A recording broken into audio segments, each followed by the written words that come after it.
You'll regret that.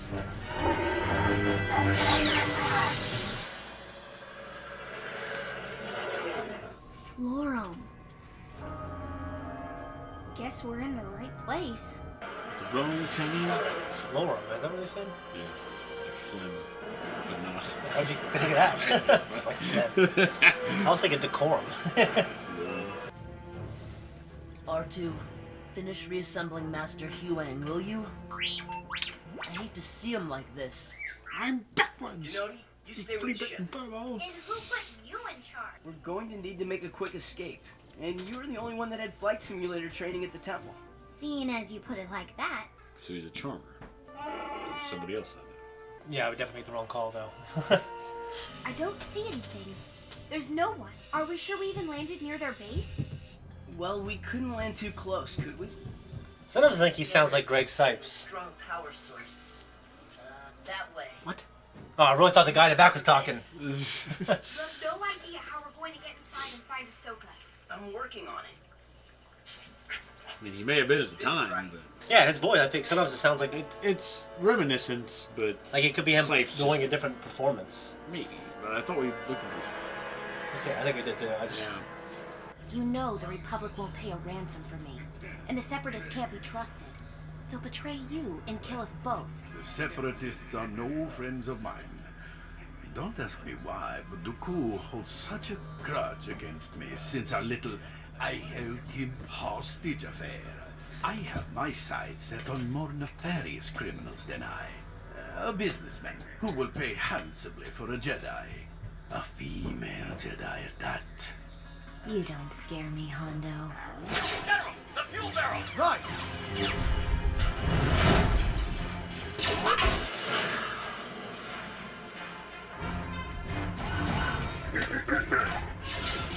Fall back! Fall back!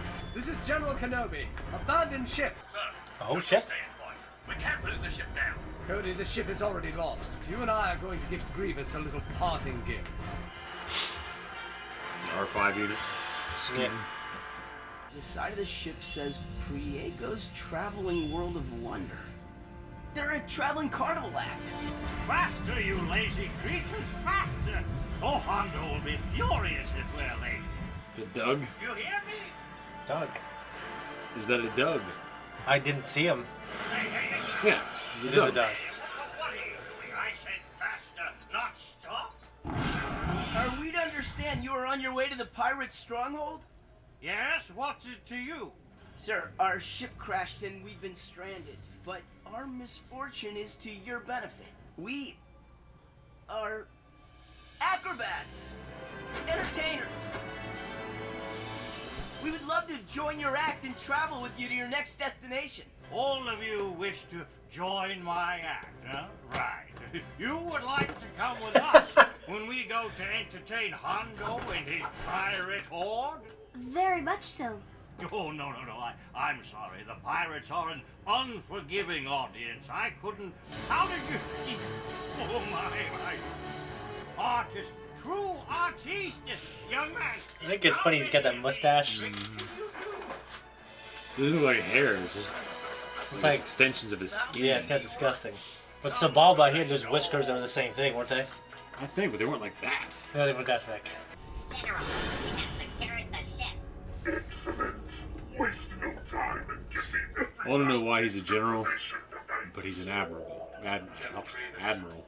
You have defeated me and taken control of my ship. However, if you're watching this message, that means I'm boarding an escape pod and shall soon be safely away from the ship, which is about to self-destruct. General Grievous, you have defeated.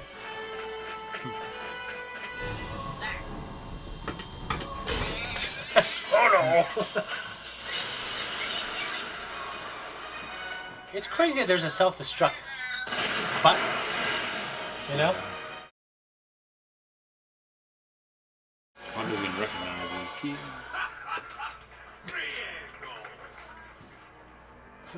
I think he's a simple man. Just to be entertained by the circus like Yeah. that. Better know what you're doing because I don't see Ahsoka.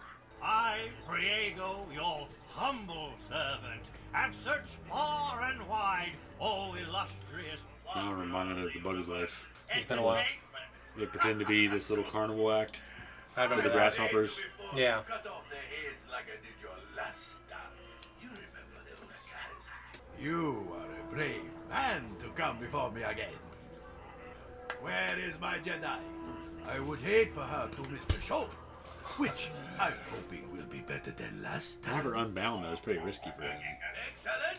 Her wrists are bound, but Yeah, but they can still use the Force. she's a Jedi, yeah. Yeah, may I present the Animal Instinct? Oh no. I love a giddy act.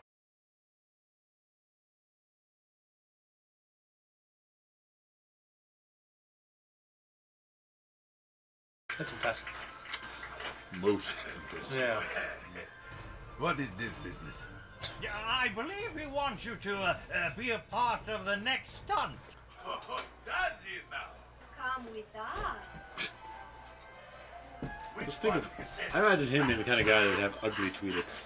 I may not If anybody had ugly Twi'leks, it'd be him. He had other ugly weak ways. Yeah, well, see, so Stand right here. Who wants to see my husband? Talk to me. talk to me. There are people all around that, right? Ah, Of course. still want to know how that goofy bastard eats. Whoa. I definitely messed that up. Timing. Good morning. Is he wigged out?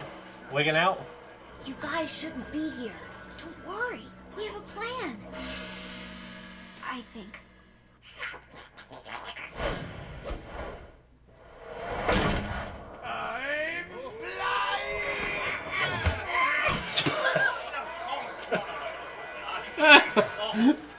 That was a good act. Oh.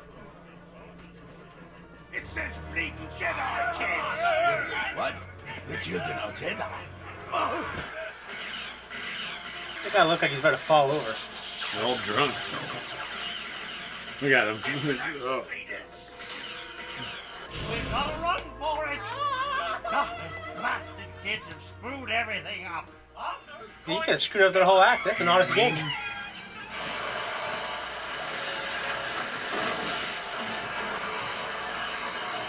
Quick, get to that speeder.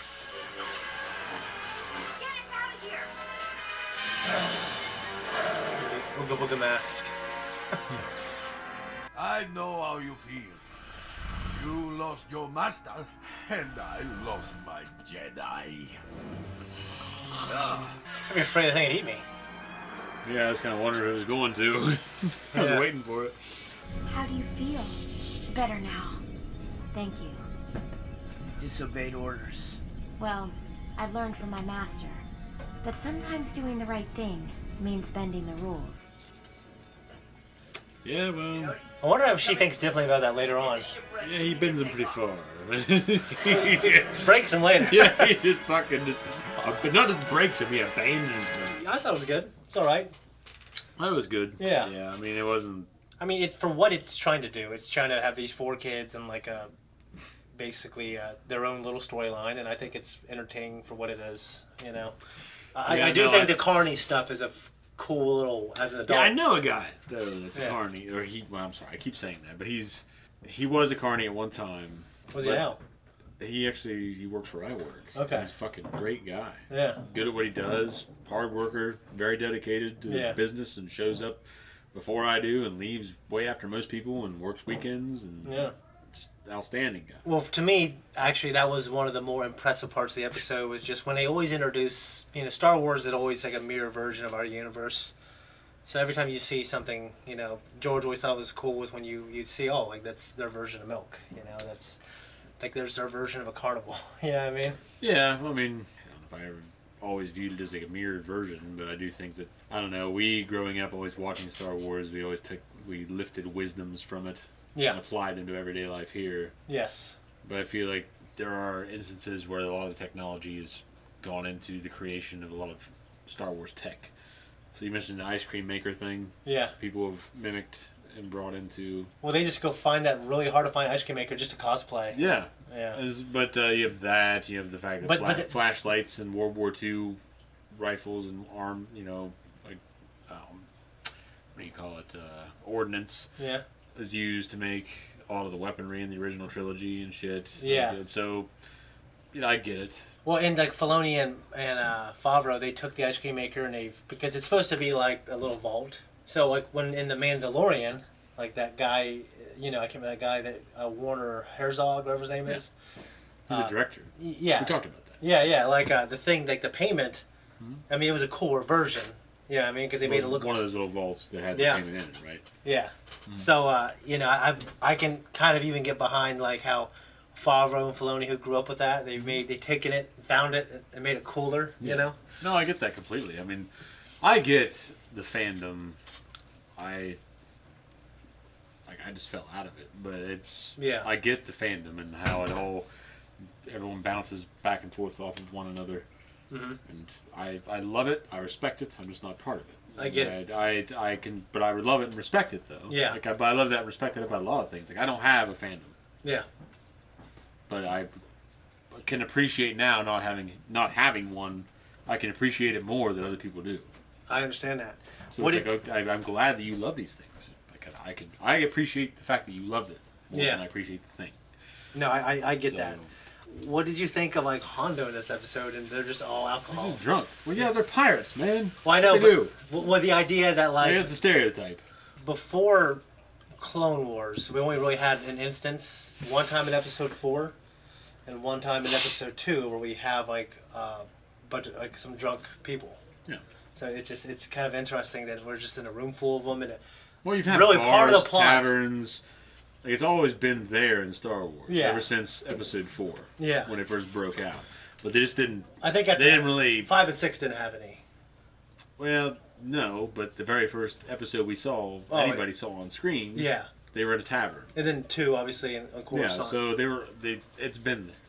So they just didn't focus on guys getting trashed. What's funny is it's part of the plot, them being so drunk that they get away. Yeah, well, I think where it really leans into it is when you get into, as far as people being drunk and carrying on, you get into the Clone Wars episodes where Dooku's talking to those guys that are at fucking titty bar. So, I mean... That was kind of interesting. That's where they lean into kind of the darker side, I guess you might say, quote-unquote, I've been to a titty bar. But yeah. The darker side of... like the tavern. Well, like if George always says it's like a mirror version of ours, you're gonna have those things. You're gonna have titty bars. You're gonna have like Jabba's got fucking dancers that carry on in front of him and corrals, but you just the idea that down, but that Hondo had like a buyer who wanted the female Jedi. It didn't matter if she was alive or dead. What does that even mean? Yeah, I don't know. I think it implies something dark. I guess to me. I'm trying to think. No, it was a cool episode. Like I know there's more to the arc because they're still stuck on that planet, and it felt like Grievous got Kenobi everyone retreat. But of course they had the standard bomb that's in every Star Destroyer. You know what I mean? Like that's what made me think about this fight. At least what I thought about it was that Grievous had overwhelmed Kenobi. Yeah. Because in previous fights, I mean, Grievous wasn't just kicking Kenobi's ass. Like, I think it was probably because of the fact that they were outnumbered. Yeah, they got the jump on them. Yeah.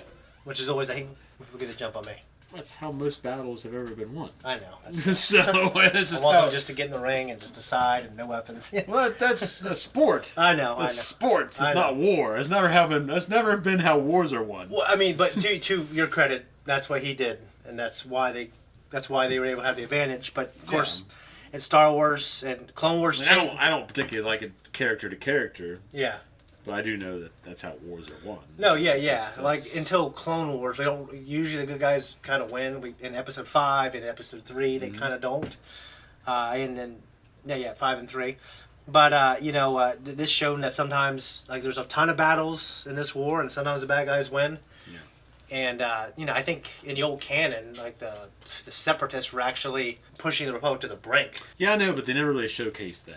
No, it was just in the books. Yeah. And I don't know if that's still part of the canon. I just feel like they're never really, like, there's a big threat, and Grievous is a big threat, but they're never portrayed as that. They're never, like, given the spotlight to say, oh, fuck, this is a threat. Yeah. It's more like okay, this is something we have to deal with, and it's going to take a lot of time and a lot of money and a lot of lives. We'll get through it. Sometimes it feels like if Dooku just was in command, like of a ship, like directly instead of having people underneath him, I feel like he'd be very adept at many things. You know. Probably. I mean, given like he was like he was like a scholar and he was a warrior. He was like the Jedi who was like the best scholar and he was the best warrior and everything else. He said like his lackeys underneath of him. Consider the fact that this war is being fought over an entire galaxy. Oh, for sure. There's a lot of space to cover.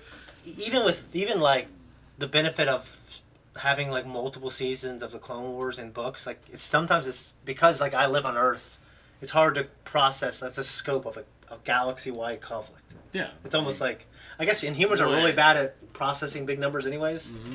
But I think I'm worse than most people. Like most people will hear galaxy and they might think of just like our solar system. Yeah. Like no, our solar system is part of a galaxy. Yeah, it's like one trillionth of it. Yeah, so this is a big fucking war. Yeah. That's being fought. But it's just, in my mind, they never really elevated Grievous and the Separatists to the point where they seemed like a threat. They could tell you they're a threat all day long. Yeah. Until they're blue in the face, but they never really illustrated them being this sinister force that actually jeoparded. Well, that was kind of the old canon. My point though is that they never really showed it being the Republic being in jeopardy. But we also knew that Palpatine was pulling the strings, so you kind of know the bigger. He would never let one side get too far ahead. You kind of know the bigger threat. I think the idea is like they're both kind of even throughout most of it because that's how he balances it. Yeah. I've always. He would win either way. Yeah, but I think he had a plan to make sure the Republic wasn't a Republic anymore, or didn't want to be a Republic anymore at least. And I think that's pretty much what happened too. Yeah, I mean. Yeah. I just had to wonder that if it worked out better for them, that the Separatists would have won. But then again, they were fighting for their own sense of freedom, so it may have been harder to control. Yeah, because at that point, he made the Republic in love with him. Yeah. So I think it makes sense because the Separatists don't even fucking know him. You know what I mean? Yeah. But they knew Dooku, and I think that's why Dooku thought if the Separatists won, what Dooku thought would have been perfect. Yeah. They would have been co-chancellors or something. So, it is crazy. I really love all that stuff. Matt Stover, that's just one of the best books I've ever read. Like top 10 books I've ever read in my life. Revenge of the Sith? Yeah. Oh yeah, I remember it being very good. Yeah. Like just the points it made. Well, even just like Anakin is much better. The confrontation between Yoda and Palpatine. Yeah. The confrontation of Will. The poetry. He writes poetry and makes it a story. Yeah. Anyways, I know Charlie's going to love that. He loves that book too. He loves Matt Stover. He wrote a Mace Windu book, and it's the second best Star Wars book I ever read. Well, no. Plagueis is the second best book. Shatterpoint is the third best book I've ever read. Yeah. And it is besides Revenge of the Sith, obviously that's the darkest book. Shatterpoint is definitely the darkest story. Yeah, it's like Mace Windu being a badass and everything, and you get why he is the way he is. Shatterpoint's the darkest story? Yeah, I think besides Revenge of the Sith, obviously. Yeah. Even besides Plagueis. Well, the wider story of Plagueis, because it's so insidious, no pun intended, I guess that is the darkest thing because it's essentially Plagueis creates the Chosen One. You know what I mean? He's through his manipulation of midichlorians. Yeah, like the night he does it. He figures out how to create life. Yeah, like the night it does. Well, it's so good because it's vague how it describes it. Like you don't see his point of view. It's like you see it from outside. I think from Palpatine's. And all around them, like all these animals start dying and everything like that. Everything at once, like the Force cries, and everything, all this life starts dying and everything. And everyone knows every Force-sensitive thing. He compared it, I think, to like magnetism in the Earth. Like there's a polar shift. Yeah. And all the animals are fucked up after that. Like every Force creature knows something is different. It's really cool. And I just did not care. I was like, they should have got Stover wrote that book. They got this fool who wrote Rise of Lord Vader. I didn't care about that book except for the Vader parts. No, and it was really good. Anyways, go read those books. In terms of this, it was good. Not my favorite, but it was alright. There you go. Yep, we're out of here.